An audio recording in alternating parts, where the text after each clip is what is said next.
Listen closely as we embark on a journey down a trail of money, power, and deception. This is The Money Trail, and today's episode exposes the biggest financial crime in Montana's history. A tale so shocking it will make your blood run cold. In the summer of 2010, an ordinary man named Charles Eberwein from Billings, Montana, found himself at the center of a financial scandal that would shake the state to its core. Eberwein was a respected businessman, well known for his chain of car dealerships and philanthropic endeavors. However, beneath this facade lay a tangled web of lies, theft, and greed. Charles Eberwein had orchestrated an intricate Ponzi scheme that defrauded friends, family, and business associates out of approximately $80 million. Over the course of several years, he promised exorbitant returns on investments in his car dealerships and other ventures. The victims, many of whom were unsuspecting retirees, willingly handed over their life savings, trusting Eberwein's assurances of guaranteed profits. But Eberwein had no intention of paying out the promised returns. Instead, he used the incoming funds to finance his extravagant lifestyle, complete with luxury cars, multiple homes, and even a private jet. As new investors joined the scheme, their money was funneled toward earlier investors in an attempt to maintain the illusion of profitability. As we delve deeper into this complex case, you'll hear first-hand accounts from those who lost everything, as well as insights from financial experts and law enforcement officials. We will explore how Eberwein managed to pull off such a massive fraud and what drove him to betray the trust of those around him. The stakes are high and the consequences devastating. This is the story of Charles Eberwein and Montana's biggest financial crime, a tale that serves as a stark reminder of the dangers that lurk beneath the surface of seemingly innocent investments. So buckle up and join us on this twisted journey down the money trail. Charles Eberwein, a once respected and successful businessman in Montana, was at the heart of what has been deemed the biggest financial crime in the state's history. His elaborate scheme involved several key players who helped him orchestrate this massive fraud. At the top echelon of the conspiracy was Michael Richter, Eberwein's right-hand man and confidant. As chief financial officer of Eberwein's company, Blue Sky Investments, Richter used his financial acumen to create an intricate web of deceit. By manipulating financial records and reports, he provided the illusion that the company was thriving when, in fact, it was on the verge of collapse. Another crucial figure in this sordid affair was Susan Thompson, an attorney who worked closely with Eberwein and Richter. Thompson's role involved creating fictitious legal documents and contracts to further legitimize the fraudulent activities of Blue Sky Investments. She also assisted in intimidating and silencing potential whistleblowers through veiled threats and lawsuits. But Eberwein, Richter, and Thompson didn't act alone. They relied on a network of corrupt associates who facilitated their scheme. Among them were several complicit bank officials, including James Wilson, vice president of Lone Star Bank. Wilson turned a blind eye to the suspicious transactions made by Blue Sky Investments, allowing millions of dollars to flow through the bank unchecked. Meanwhile, on the receiving end of these illicit funds was Robert Miller, a wealthy investor who willingly accepted the laundered money in exchange for exorbitant returns. Unbeknownst to him, however, his investments were built on a foundation of lies and deceit. As the tangled web of financial fraud unraveled, these key players found themselves entangled in a legal battle that would expose their crimes and shake Montana's business community to its core. The consequences of their actions were dire, leaving countless victims in their wake. This is the story of Charles Eberwein and his cohorts, a tale of greed, betrayal, and the biggest financial crime in Montana's history. As our story continues, we delve into the intricate planning and organization of what would become Montana's largest financial crime. The mastermind behind this elaborate scheme was Charles Eberwein, a seemingly respectable businessman who had amassed a fortune in the real estate market. However, beneath this veneer of success lay a dangerous ambition, the desire to swindle millions from unsuspecting investors.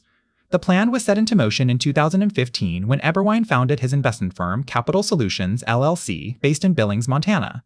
He began soliciting funds from various sources, promising high returns on investments tied to commercial and residential properties. Among the first to fall prey to his charms were friends and acquaintances, who willingly parted with their savings, trusting Eberwein's assurances of safety and profitability. Unbeknownst to these investors, their money was not being invested as promised. Instead, it flowed into a complex web of bank accounts controlled by Eberwein and his associates.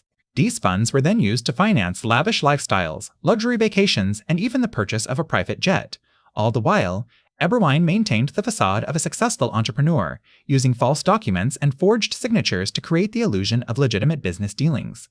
As the scheme grew bolder, so did its scope. Eberwein began targeting larger institutions, such as banks and pension funds, convincing them to invest hundreds of millions of dollars in his fraudulent ventures. In total, it is estimated that over $500 million was misappropriated through this elaborate web of deceit, a staggering sum that would leave countless victims in its wake. The scale of Eberwein's operation required an extensive network of co-conspirators. Among them were bankers, lawyers, and other professionals who willingly participated in the scheme for their own financial gain. Their roles varied from providing false documentation to funneling money through shell companies, all in an effort to keep the fraud going undetected. But as with all Ponzi schemes, the house of cards was doomed to collapse. As investors demanded their promised returns, Eberwein found himself unable to meet his obligations. It was then that the veneer began to crack, revealing the ugly truth beneath. The stage was set for one of Montana's most sensational financial scandals, a tale of greed, betrayal, and the biggest financial crime in the state's history. The man at the center of this storm was Robert Eberwein, a respected figure in Montana's financial circles. But beneath this veneer of respectability, he was orchestrating a massive Ponzi scheme that would eventually defraud over 1,000 investors out of millions. Eberwein's operation began innocuously enough. He promised steady returns on investments in non-existent real estate projects and high-yielding accounts. As word spread, more and more people invested their hard-earned savings with him. But instead of investing these funds, Eberwein used them to fund his lavish lifestyle and pay earlier investors, the classic signature of a Ponzi scheme. By 2015, red flags started emerging. Some investors began demanding their money back, but Eberwein couldn't meet his obligations. He tried frantically to find new sources of cash, even selling off personal assets. However, it wasn't enough. The weight of lies became too heavy to bear. In April 2016, the Montana Commissioner of Securities and Insurance stepped in, freezing Eberwein's assets and launching an investigation. What they uncovered was staggering. Over $34 million had been misappropriated from over 1,200 investors across 6 states. These funds were used to finance a luxurious lifestyle complete with private jets, luxury cars, and expensive homes. The fallout was swift and severe. Eberwein pleaded guilty to securities fraud and was sentenced to 10 years in prison. His victims, many of them elderly or financially vulnerable, were left reeling, their trust shattered and finances ruined. The damage extended beyond individuals, tarnishing the image of Montana's financial sector. This is not just a story about numbers, it's a tale of broken dreams and violated trust. It serves as a stark reminder of how even those in positions of power can exploit our faith in a system for personal gain. And while Robert Eberwein may be behind bars, the memory of his crimes lingers, casting a long shadow over Montana's financial history. The fallout from Robert Eberwein's colossal Ponzi scheme was swift and devastating. In a single day, the lives of countless Montanans changed forever. Businesses crumbled, dreams shattered, and hard-earned savings vanished into thin air. The total amount stolen? A staggering $37 million, a figure that still sends shockwaves through the community. Financial institutions like the Billings-based Mountain West Bank suffered significant losses. They trusted Eberwein, investing millions based on his promises of guaranteed returns. But when the scheme unraveled, it became clear they were just another casualty in a long line of victims. The investigation into what would become the biggest financial crime in Montana history started quietly, with concerned whispers among financial professionals. But as the scale of the fraud began to emerge, it drew the attention of state and federal law enforcement agencies. At the heart of this elaborate scheme was Joseph Eberwein, a man once trusted by banks and individuals alike. As investigators from the Montana Office of the State Auditor, the FBI, and the U.S. Attorney's Office started digging deeper, they discovered an intricate web of deceit. At its core were dozens of victims, hardworking Montanans who had entrusted their life savings to Eberwein's phony investment vehicles. Among them was Mountain West Bank, based in Billings, which had invested millions based on his guarantees of high returns. The investigative team faced a daunting task. They needed to untangle the complex financial transactions, identify all the victims and perpetrators, and build rock-solid cases against those responsible. This required sifting through mountains of bank records, interviewing hundreds of witnesses, and painstakingly reconstructing the timeline of events. Months turned into years, but the relentless pursuit of justice paid off. In 2016, after a multi-year investigation, Eberwein was finally arrested and charged with multiple counts of wire fraud, money laundering, and making false statements to federal investigators. Prosecutors alleged that he had defrauded investors out of more than $37 million, a staggering sum that sent shockwaves through the community. As the trial unfolded, it became clear just how methodical and manipulative Eberwein had been. He used his charm and charisma to lure victims into his trap, promising them incredible returns while hiding the fact that he was funneling their money into a black hole of debt and bad investments. In the end, Eberwein was convicted on all counts and sentenced to 20 years in federal prison, a harsh reminder of the consequences of financial crime. But for the many victims left in his wake, the damage was already done. They were left to pick up the pieces of their shattered finances and lives, wondering how they could have been so blinded by greed and deception. The story of Joseph Eberwein serves as a cautionary tale about the dangers of unchecked ambition and the importance of vigilance in protecting our hard-earned savings. It's also a testament to the power of dogged investigation and the determination of law enforcement agencies to bring white-collar criminals to justice. In the aftermath of Joseph Eberwein's elaborate Ponzi scheme, the people of Montana were left to pick up the pieces of their shattered finances. The fallout from this massive financial crime was far-reaching and devastating, with countless lives affected by his deceit. Eberwein had promised his investors exorbitant returns on their investments, claiming that he could generate these profits through a complex web of real estate deals. However, as the investigation led by the Montana Commissioner of Securities and Insurance revealed, Eberwein's operations were nothing more than a house of cards built on lies and deception.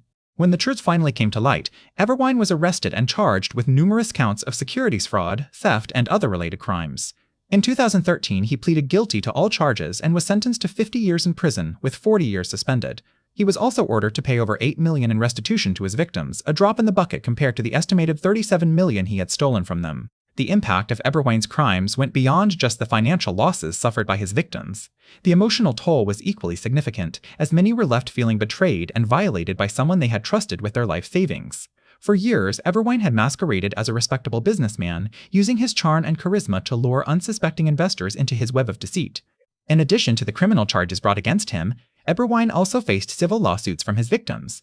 These lawsuits aimed to recover some of the losses incurred by those who had been defrauded and to hold Eberwein accountable for his actions. The story of Joseph Eberwein is a stark reminder of the dangers posed by white-collar criminals and the importance of vigilance when it comes to protecting our hard-earned savings. It's also a testament to the power of dogged investigation and the determination of law enforcement agencies to bring such individuals to justice. As we reflect on this cautionary tale, let us remember that the price of unchecked ambition can be steep, not just for those who succumb to greed, but for all those who become ensnared in their web of deceit. The money trail has traced the biggest financial crime in Montana's history, a complex web of deceit woven by Michael Loss and his associates. This case serves as a stark reminder of the importance of vigilant regulation and oversight in our financial systems. Loss's Ponzi scheme, which defrauded investors of over $70 million, thrived due to regulatory gaps that allowed him to operate unchecked for years. The Montana State Auditor's Office, tasked with protecting citizens from fraudulent activities like this one, faced criticism for its lack of proactive measures during Loss's reign. In response, significant changes have been made to strengthen financial regulation in Montana. The State Auditor's Office now boasts increased funding and staffing, enabling more thorough investigations into potential financial crimes. Moreover, new laws requiring greater transparency from investment firms aim to prevent similar occurrences in the future. However, while these measures represent progress, they also underscore how much work remains. Financial criminals are becoming increasingly sophisticated, necessitating ongoing efforts to stay ahead of their schemes. As citizens, we must remain vigilant and educated about where we invest our money, who we trust with it, and what red flags suggest foul play. This story should not only alarm us, but prompt reflection on the broader societal implications of unchecked ambition and greed. Loss's actions didn't just harm his victims, they eroded public trust in financial institutions and shattered lives. Remembering the human cost of such crimes can help motivate us to demand better protections and hold those responsible accountable. It's crucial that we continue this conversation, ensuring that stories like Loss's serve not only as warnings, but also catalysts for meaningful change. The money trail ends here, but your part in demanding transparency and accountability in our financial systems is just beginning. Stay informed, stay vigilant, because sometimes the trail leads straight to your wallet.